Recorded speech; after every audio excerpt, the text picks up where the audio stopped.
Paddy ప్రొక్యూర్మెంట్లో procure చేయలేదనే complaints రాకోకుండా అధికారులు తగు చర్యలు తీసుకోమని చెప్పేసి కూడా ముఖ్యమంత్రి గారు చాలా స్పష్టంగా చెప్పారని చెప్పేసి మనం చేస్తాం. ఈ డిస్కలర్ ఎందుకంటే వర్షాలు వచ్చినప్పుడు కొంత రంగు మారటం అనేది ఎప్పుడు జరిగేదే. రంగు మారినా కూడా ధాన్యాన్ని పూర్తిగా కొనమని చెప్పేసి ముఖ్యమంత్రి గారు స్పష్టంగా ఆదేశాలు ఇచ్చారు.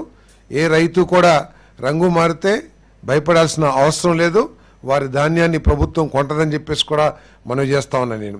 ఒకవేళ లాస్ ఈ వర్షాల మూలంగా లాస్ తక్కువ ఉంటే గనక అది రాష్ట్ర ప్రభుత్వమే భరిస్తుందని చెప్పేసి, అదేవిధంగా పెద్ద ఎత్తున నష్టం ఏదైనా జరిగి ఉంటే గనక ఈ డిస్కలర్ ద్వారా కానీ వేరే ద్వారా కేంద్ర ప్రభుత్వ సహకారం కూడా తీసుకుని నష్టపరిహారాన్ని అందిస్తామని చెప్పేసి ముఖ్యమంత్రి గారు చెప్పారు. కాబట్టి రైతులకి ఎటువంటి ఇబ్బంది లేకుండా ఈ ప్రభుత్వం అన్ని చర్యలు తీసుకుంటుందని చెప్పేసి మనం చేస్తాను.